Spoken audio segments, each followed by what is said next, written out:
This morning, we're in for a treat. We have Lucy Wedemeyer with us, and for those of you who don't know who she is, shame on you, and not really.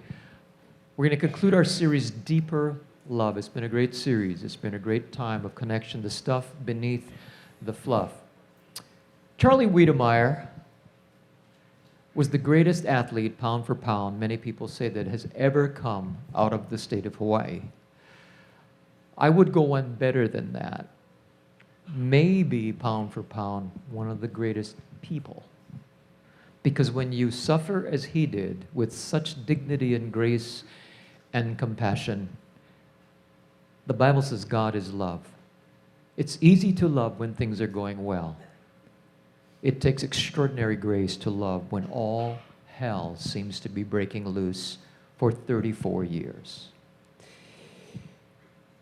A best-selling book, an Emmy-winning documentary, and a motion picture was made on this man's life, but he could never have been who he was without the Lord and without his wife, Lucy. But for those of us who need a recapturing of the history, here is Charlie. Take a look at the screens. Growing up in one of Hawaii's toughest neighborhoods, Charlie's hard work and athletic ability paid off with a scholarship to prestigious Punahou Academy. An all-star in 3 sports, Charlie's physical talent was something to behold, and he was voted the Hawaii Prep Player of the Decade for the 1960s. It was at Punahou that he met cheerleader Lucy Dangler. It was love at first sight. They soon became inseparable, and as Lucy cheered from the sidelines, Charlie's athletic prowess earned him high school All-American status.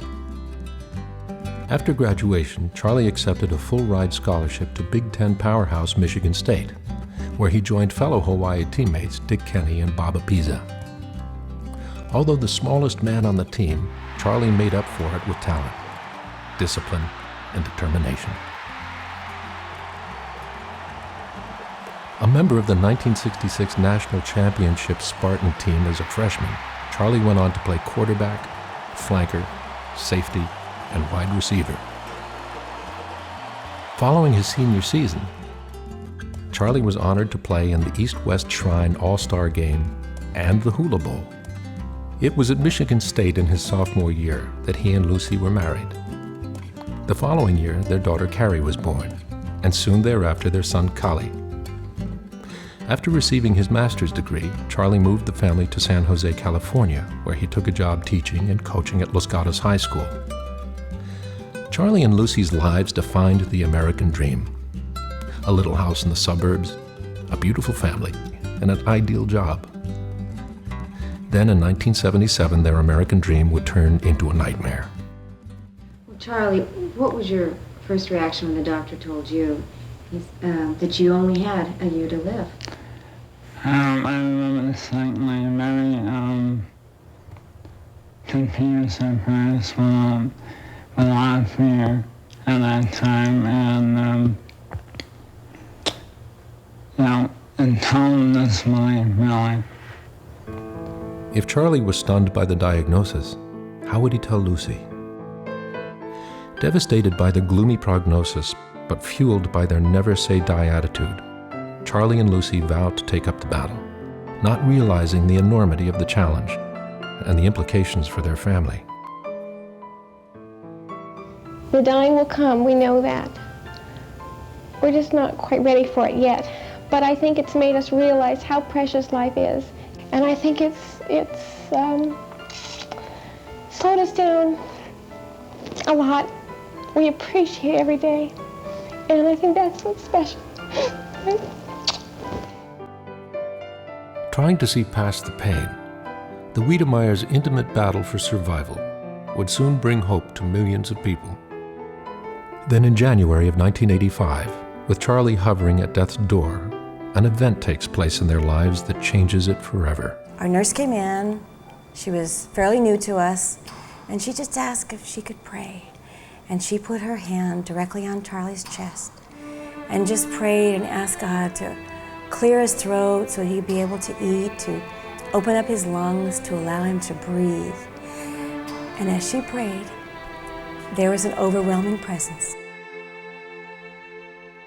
I was there the night that Charlie had the prayer, and the Spirit was in the room with us.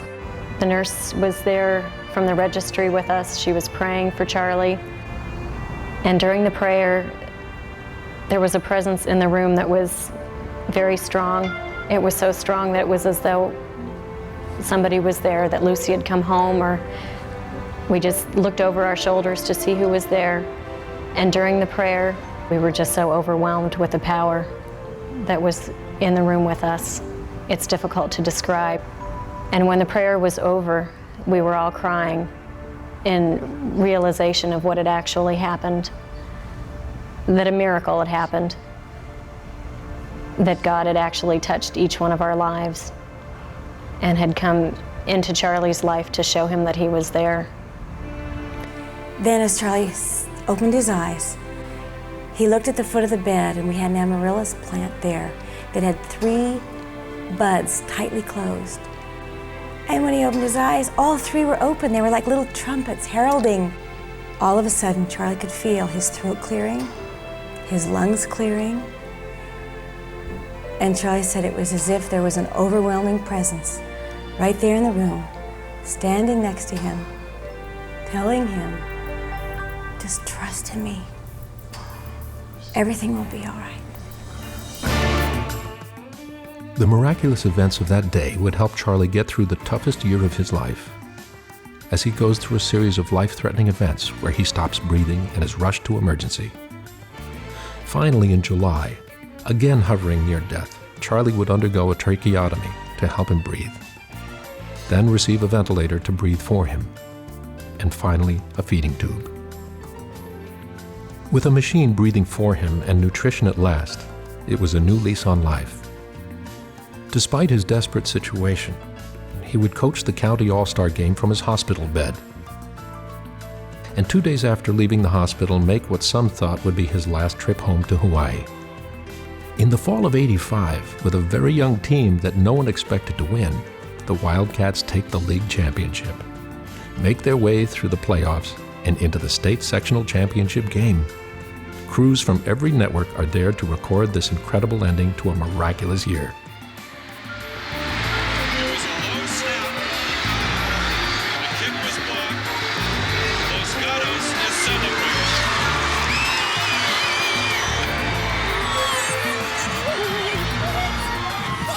Congratulations! There you can see the smile on Charlie Wedemeyer's face. Said he's so proud for each and every one of you. You have accomplished something no other Los Gatos football team has ever done, and you're going to remember it for the rest of your life.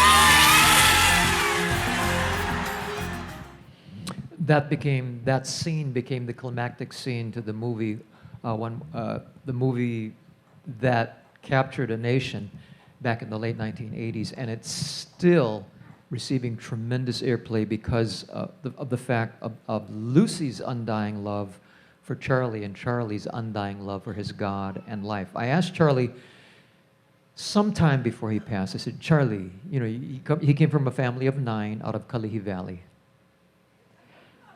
I know you guys are sick of hearing about that community in Farrington. Too bad, okay? I said, Charlie, how could you? How could you go to Punahou? They scholarship everybody. And he was lying there, and he couldn't speak. He just looked at Lucy, who was right next to him, and winked. I love Lucy. He said, they have girls at Punahou. I said, Charlie, they got girls at Farrington. But they didn't have Lucy. We have Lucy today. Will you stand to your feet and welcome the heroine standing next to the hero, Lucy Wedemeyer.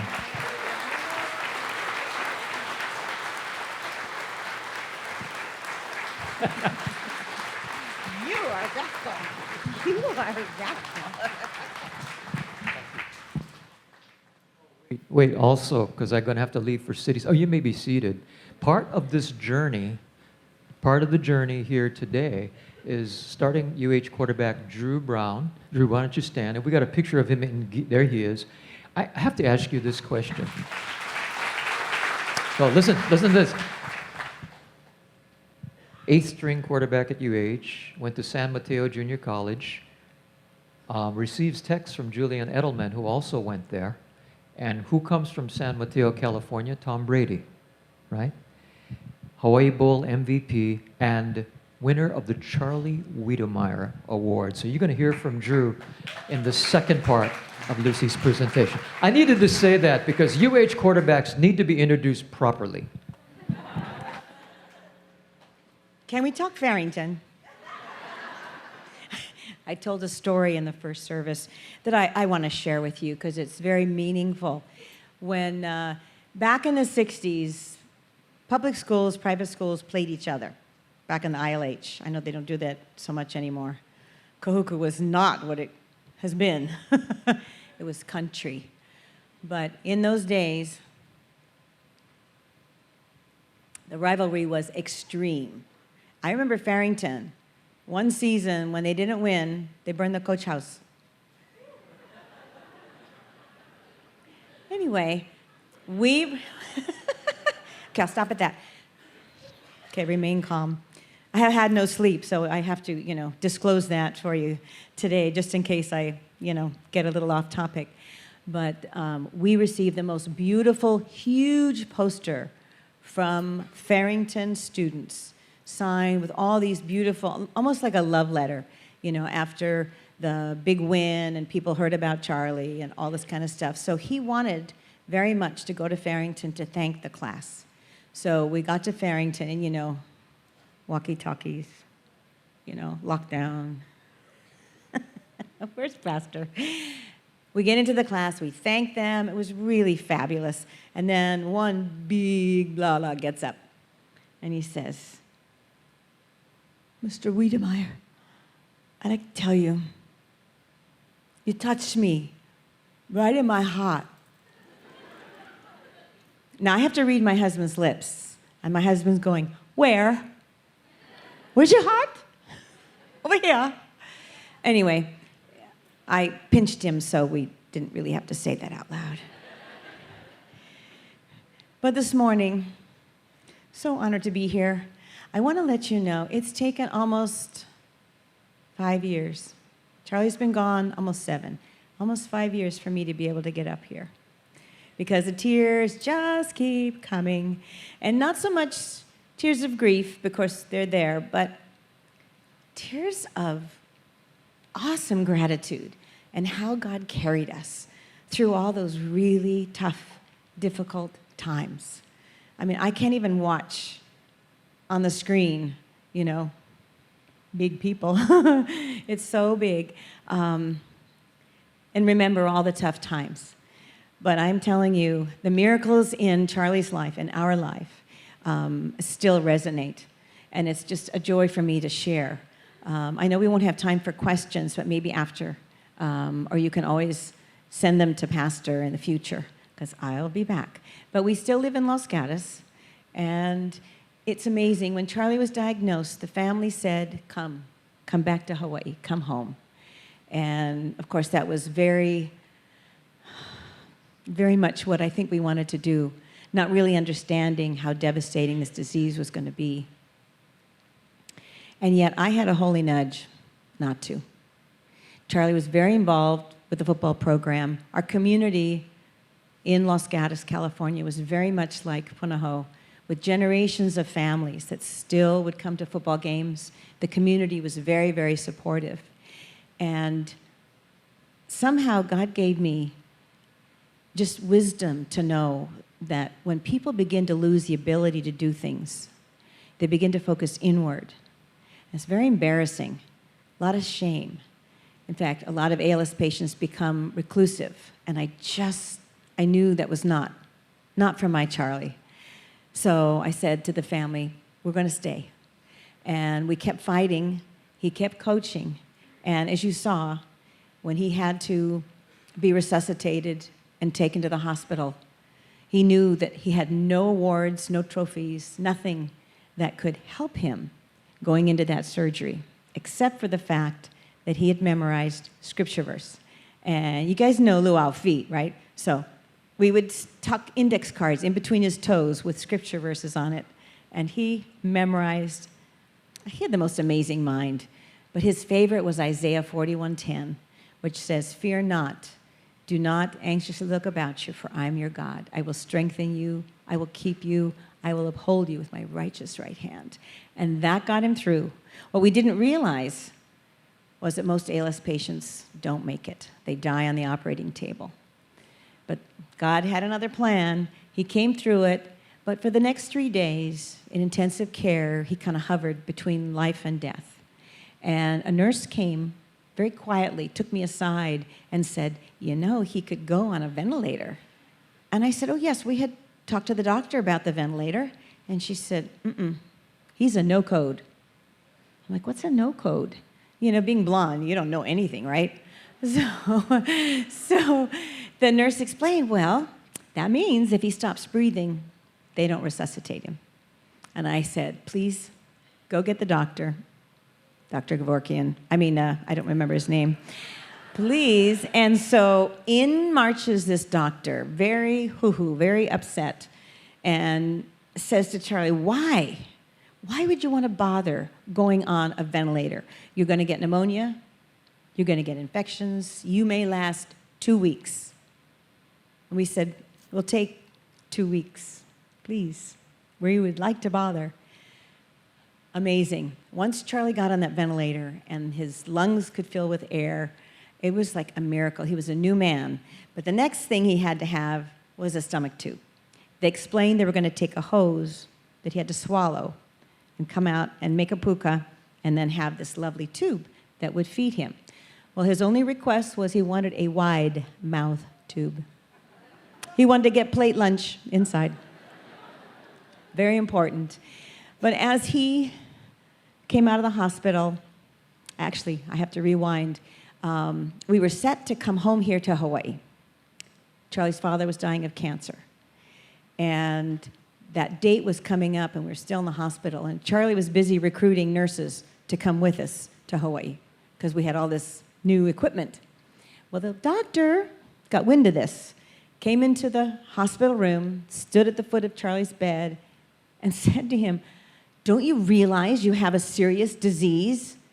And Charlie, in his just so compassionate way, he looked at the doctor, he glanced at all the tubes and stuff around him, and he said, "Oh, I'm sorry, I forgot." So we had to promise we were going home to learn how to die. So we got out. 2 days later, aloha. We flew home here to Hawaii. And my sweet, thoughtful husband had us go get one of those postcards that said, "Wish you were here, send it to the doctor." Charlie's next concern was, now that he couldn't walk, talk, or even breathe on his own, how was he going to be of any help to the kingdom? How was he even going to coach football? But we discovered duct tape. Duct tape. So we had a golf cart. We popped him in the golf cart. No easy task, as you saw in the video. Duct taped him in. Duct taped his ventilator on the back. But the beauty of the whole thing was his driver. He could not complain about his driver because he taught her how to drive Kapiolani Park. So I was good. They did, for the first year, put a big, giant tackling dummy, duct taped to the front, just in case, women drivers on the football field. I never ran over anyone at all. And, Charlie never had to fire me as an assistant. Well, maybe once. One time he did ask me, in the middle of a game, he said, "Call Max." And I'm thinking, we don't have a Max on the team.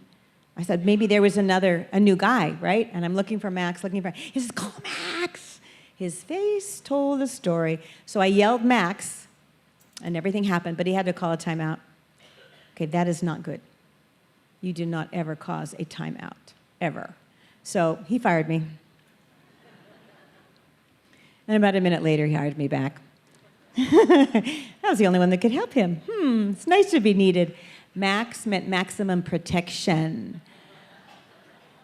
He never told me any plays until I was down there on the field and had to repeat them. And I'm going to have Drew tell you a few when he comes up here. But it was interesting because we did not have a book, Coping with Dying 101. There was nothing. And so we had to determine day by day by day. Charlie was asked to speak to a high school group. Now, we hadn't done any speaking. And he's like, no, what do I have? I have nothing to say. I can't even say it. But people were persuasive, and we went, and we just shared our story very simply. Well, these high school kids were amazing. They all lined up, thanked Charlie, and they shared their stories. Stories that were pretty tough. Stories of alcoholism in their families, of drug use, of just really hard stuff. It educated Charlie and I. We didn't realize that someone who could look fine could be so broken. And isn't that our society today? We all are broken people. Well, once all the kids left, we were leaving the room, and this young man came up to us, tall, good-looking kid. He was a quarterback on the team, so he and Charlie started talking football, and then he said, Charlie, you came, as he said, Coach, you came for me. I did not want to come here to this camp. In fact, I refused, but my friend dragged me. And he said, I had planned to end my life. And I couldn't even speak. We were speechless to see this young boy was going to quit life. And so he shared his story and told us that no matter how many good grades he got, it was never good enough. His dad was very, very critical. No matter how many touchdown passes he threw, he could have thrown more. He said he grew up with his dad criticizing every single thing he did. And so he's done. He said he couldn't make his dad happy, so he was checking out. And have you ever prayed in your head when you're talking to someone like, Lord, please give me words. Lord, help. I don't know what to say. And so we shared with him about God's unconditional love, and that we really don't need to depend on anybody else for that love, that criticism, that judgment that comes so much in life. The connection with the Lord and understanding his love is something his father probably never had. And so Charlie asked him to pray for his dad and show his dad that unconditional love. And how many family members and friends or people that we know need that they're bitter in life, that they don't understand God's grace.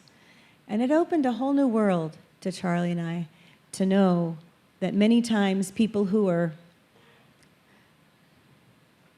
I have to think of a kind word, people who are poops, many times have had so many disappointments in life that they've given up. And yet we cannot let that happen. Charlie said, don't let a 2x4 hit you before you realize God's grace and mercy is for us every single day. Don't let a terminal disease wake you up to choosing joy. It is so key to be able to know that this life is not about us. It's all about him. But we play a part, yeah? We have a part. And for my husband, who is so humble and quiet, never would want to be on a stage, never would want to share his story, never would want to share the frustrations and the hardship. I tell you, he said God has such a great sense of humor, sending Charlie around on a speaking tour when he couldn't speak. We were sent to Europe to speak. And people said, oh, Charlie, you cannot go. No. Something will go wrong. I mean, we had a lot of machinery to keep him going. And his answer was, something goes wrong every day. I'm going. I am going. I want to see the world. And when we were in Europe, it was amazing, the opportunities that we had to speak to people, because in a lot of those countries, they shun anybody with a disability. They're hidden away, not to be in public. And so there we were, Charlie with his big smile. And the first place we spoke was in England. We were on a walk, a prayer walk on the Isle of Wight. And the gentleman who was in charge, he explained to his whole church group that was there. He said, Charlie Wedemeyer is going to come on a walk with us around the island. Oh, wait, he cannot walk. But Charlie Wedemeyer, he is going to be speaking to us on our walk. Oh, wait, cannot speak. And then he says, oh, but he'll be joining us for meals every day, 3 meals. Oh, wait, cannot eat. So here was the congregation going, who's this guy? And as Charlie rolled in and shared his testimony, it was amazing. Amazing the response from people to know that you can choose joy. Really? You know, you can be bitter and angry and upset about what's going on in your life. In fact, one of the gentlemen that heard Charlie's story came up afterwards and he said, Charlie, you came for me. I was in a horrible accident. It took me 7 years of dreadful physical therapy to begin to get movement back in my legs and my arm. He said, but one arm didn't come back. And he said, and I was mad. I was mad at God, mad at my wife, mad at my kids, mad at work. And he said, the Lord told me through you to be thankful for what I did have and not to dwell on what I didn't have. And as we spoke one night, and they were POW, I went outside and I saw 2 little girls sitting on a bench. Cute, like 9 and 10. And I passed them by and I kind of felt like their eyes on me. And when I came back, I was in the loo, okay, it was outside. So the loo, they say over there. So as I'm walking back, they're still sitting there. And I kind of watched them elbowing each other. And so I said, hello, you know, are you sisters? No. Are you friends? Yes. Are you good friends? The best of friends. But they're still doing this to each other. You ask. No, you ask. No, you ask. So I said, you have a question. And so the braver of the 2 said, how can you love him? How about that? Like, okay, Lord, give me some words here. So I said, you mean because he can't move or do anything? Yeah. And I said, well, what if one of you was in a car accident and your legs were severed? You couldn't walk anymore. You had to be in a wheelchair. You couldn't be friends anymore, right? And they're like, no, we could be friends. I said, well, what if the other one was in a terrible accident or fell from a tree? You know, maybe broke her neck, couldn't speak anymore. You could not be friends. And they looked at each other, and it was like the light went on. I said, Charlie's still there, very much there. You know, and it's not so much what they can or cannot do, but it's that heart that's still there. And these were the stories and the experiences that we had that you couldn't even imagine. Traveling with Charlie was hilarious because he'd make fun no matter what. That family was, the middle name was Tease. You have to understand about being teased. Anybody here know what that means by being teased? He would tell his football players if they didn't run fast enough, he'd bring them over to the van or the cart, and he'd say, serious face, my grandmother could run faster than you. Poor thing, they're like, oh. But you know, it really is something to know that God can use any one of us. That God has a plan and a purpose for each one of us. It was really astonishing for me to still know how much God carried us through in the darkest of times. And the stories that we have to tell because of it. Stories of, he was locked in the van one time, the whole thing jammed. We were supposed to go and speak. We had to hacksaw him out. He loved that story. Being stuck in the airport for 9 hours, trying to get on a flight, and praying for somebody to bring a charger for our ventilator. And that's about a 3-hour story, so I won't go there. But even in the hospital, we had asked someone to come and bring a little camera to film how to deal with the machines, because this was all new to us. And we were already kind of on thin ice trying to get out of the hospital at that time. So my friend said, no problem, I'll bring a small camera. So I'm waiting, and I'd already been, they had a little timeout room at the hospital when they discovered that the football players were coming in after hours at night because we jammed the locked door in intensive care so they could come visit him. I had on the wall in the intensive care room, wall-size, life-size picture of the whole team, a black and white. I don't remember how I did that, but anyway, got to make it comfy when you're stuck and you're dying. They all thought he was dying, but by this time, they're realizing he's getting out of the hospital. So my friend, I'm waiting, thinking, hurry before I get in trouble for this. Hurry. So I'm looking down the hall. She is coming pushing a giant tripod with a giant camera on the top. I'm like, okay, time out again. Needless to say, that didn't happen. I got in trouble again. But it was something that I still feel Charlie's presence telling me to tell you all kinds of stories. And I know all of you have been through something difficult. All of you have suffered something. If you haven't, guess what? You will. And it's not so much what happens to us, but he loved to say it's your attitude, that we can choose joy through the toughest times. And what I'd like to do now, because I could stay here for another 3 hours, is introduce our boy over there. Drew Brown is a product of Los Gatos High School in California. Drew Brown was star athlete. Drew Brown is somebody that our whole community adores. So talented, yet so humble. In fact, his senior year, I'm still involved with the football team.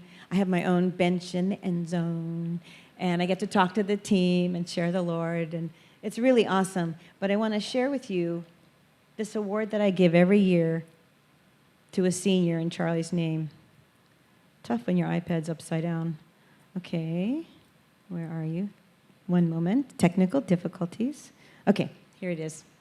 The award says, Drew Brown is blessed with outstanding God-given talent, a passion for the game, and compassion for others, appreciation for his teammates, for the coaches, and family, the courage to face the odds with a positive attitude, with humility, integrity, dedication, and commitment. A big-picture athlete striving to make a difference. And Charlie always ended it with Philippians 4:13. I can do all things through Christ who strengthens me. Please welcome Drew Brown. You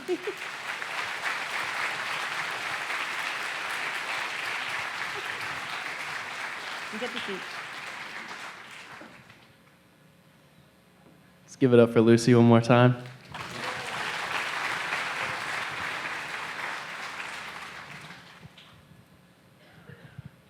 So I'll start from the beginning. Around 9 years old, I developed this passion for the game of football. And so my whole life, since I was 9, I played the game and I fell in love with everything it taught me, and how much adversity you would face, and how much football was a microcosm of life. And I just fell in love with that aspect.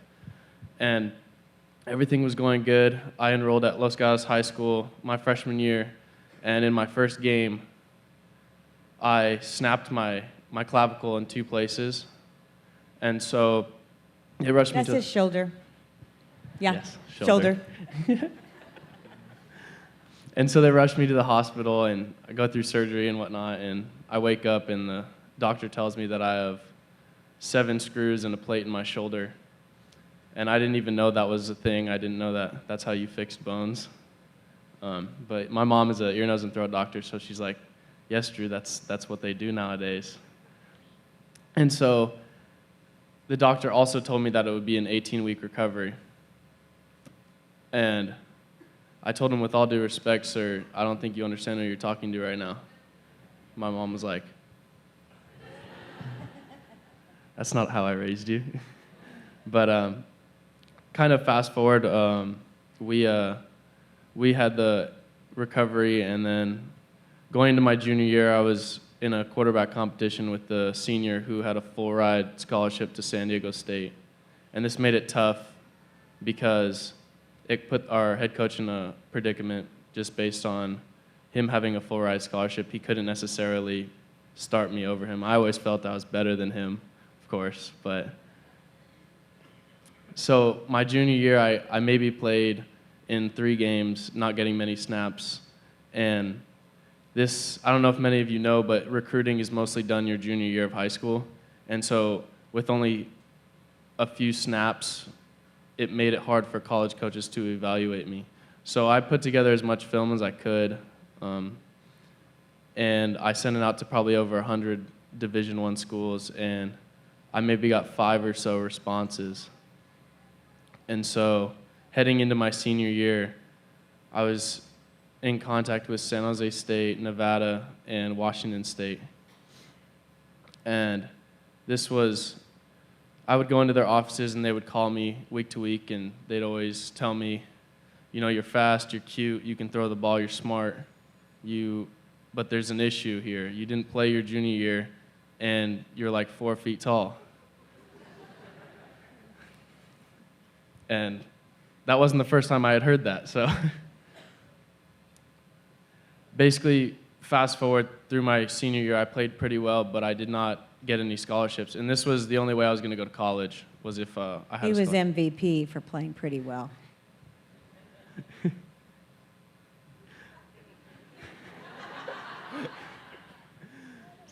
Yeah, so it's okay. So I wasn't going to go to college, but I knew that I had this passion for a reason. And so I thought about it, and I figured that I would go to a junior college. And the summer going into my freshman year, that's when I was saved, and I realized I needed Jesus, and I couldn't do this alone. To kind of give you guys a background on my upbringing, my parents are Christian. I was raised in the church, but as a lot of us, it was kind of just something I had to do. I didn't enjoy it. It just felt like a chore. And so I had heard a lot of things, but I wasn't ready to hear them. And my dad, I think he thinks he's a philosopher, but he always tells me these things and uses these phrases. And he said, "Son, that when the student is ready, the teacher appears." And I mean, for the longest time, I thought he was nuts. I was like, man, you're just hyping yourself up. And so, like I said, the summer going into my freshman year, I was saved, and I started going to church. And the first church service I went to, the pastor is giving a sermon on a relationship between you and God. And this hadn't been the first time I had heard it, but this was the first time I was ready to hear it. And I felt the presence in the room, and that's what I desired. I desired a relationship with God. And I knew that with all this failure, I had gotten injured, and then my recruiting didn't go as planned. And I identified myself as an athlete my whole life. And when things weren't going well, my attitude was terrible. And when things were going good, my attitude was great. And I always was thirsty for this sense of purpose. And I couldn't get it with just the game of football. And this is when I started to realize that I needed Jesus.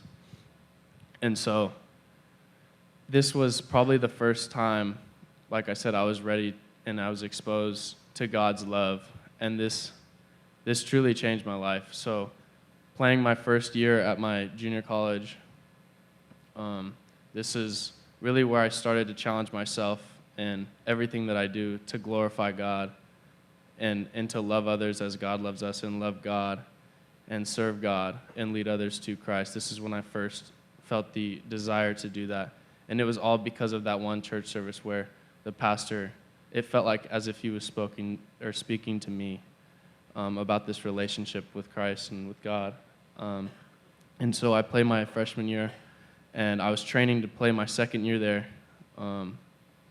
because a lot of schools were still scared of me because I was 4 feet tall. And Coach Rolovich, the head coach at Hawaii, he calls me up and he says, Drew, we're going to offer you a full ride scholarship to University of Hawaii. And I was like, awesome, I'm coming.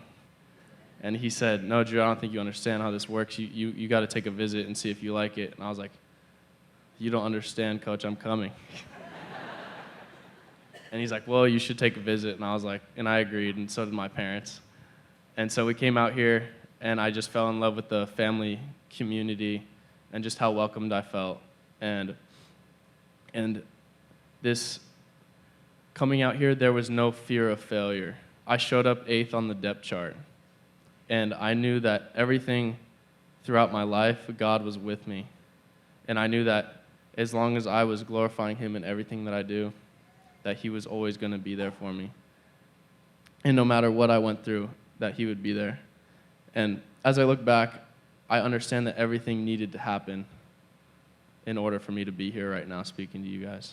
And so I come out here, like I said, I was 8th on the depth chart. I pushed my way to 2nd, and we were playing number 3 ranked Michigan, and our starter had been getting beat up in the first half, and this was my first college snaps against the number 3 ranked team in the country. I have to tell you, the stadium where Charlie played, you saw the video, what was at U of M? 125,000 people yelling. And so it's halftime, and Coach Rolovich comes up to me, he says, Drew, you're going to go in. And keep in mind, I had just eaten probably 6 or 7 muscle milk protein bars and some orange juice because I was starving, and that was a terrible combo. It was awful, and my stomach was hurting, and as soon as he told me that, my stomach got in a knot. And I had to, obviously, I was like, yes, I'm ready to go, Coach. And in my head, I'm like, oh, man, you messed up, Drew. You messed up big time. And so as I'm walking down the tunnel, they're screaming some things at me I'm not going to repeat. And after I done warming up on the sideline, I'm about to take the field, and one of my receivers comes up to me. You know, I'm super nervous, stomach in a knot. I know everyone knows how that feels. And he comes up to me, he goes, do you believe in Christ? And I said, absolutely.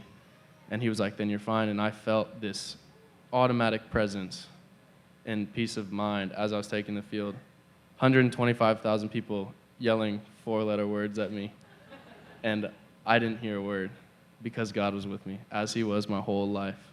And he carried me through that game, and he carried me through that whole season. And we finished with the Hawaii Bowl win at the end of the season. And MVP.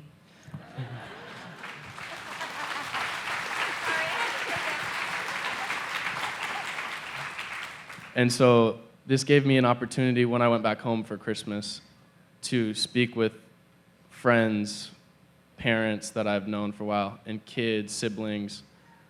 And they would ask me, man, we've seen all the failure, and then we see you on TV on Christmas Eve doing this, that, and the other. And it gave me this amazing opportunity to glorify God. And they would ask me, how are you doing this?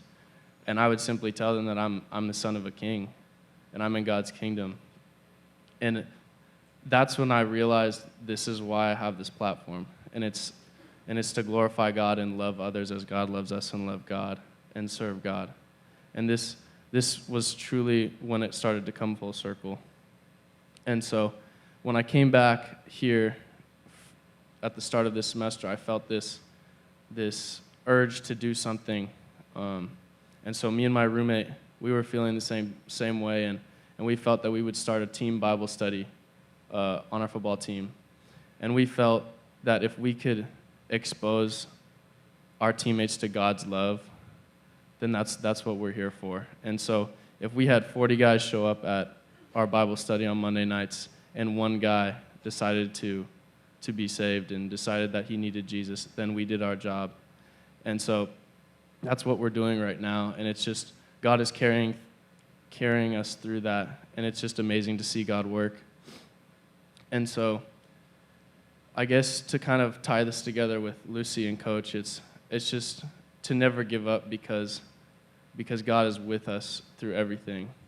And there's often this kind of skewed perception of Christians and that this life is going to be easy and it's going to be a straight path, no issues, which that couldn't be further from the truth.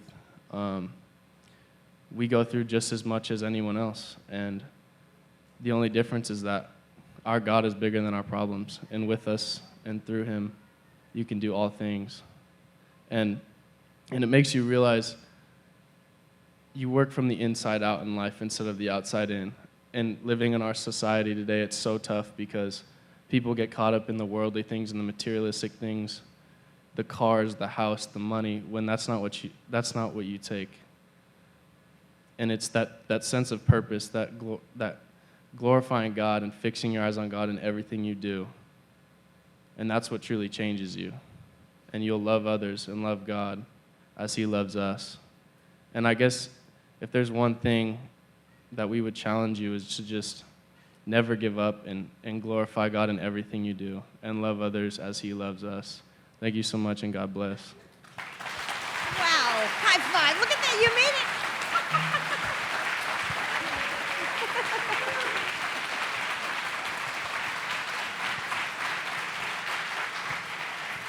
Hey, we beat the clock. You guys, you have to know there are clocks right here, countdown clocks, and it was small kind font, then it got bigger, then it got bigger, It's and really now we big have now. 15 seconds left. Yes. Well, learning clock management from your husband, starting quarterback, you know what it is to be under pressure and be in the time frame. But I want to take this into overtime just a bit. The question that Pastor Norman asked you last night and this morning, if Charlie were here, a parting shot to us to encourage us, what would he say to us this morning? Lucy? Charlie would tell you that pain and suffering is inevitable, that we will all experience it. Can't get away from it, whether it's small or huge. But misery is optional. And we make that choice. We can choose to be bitter and angry and blame others. Or through the Lord, through God's help, we can become better and stronger, knowing that he has that plan and a purpose for us. And what Charlie loved to say was he was still running the race to win the prize, knowing that when he got to the finish line, that Jesus Christ would be there for him, awarding him the ultimate prize of eternal life. Thank you. Thanks for joining us. Visit our website at pearlside.org for more.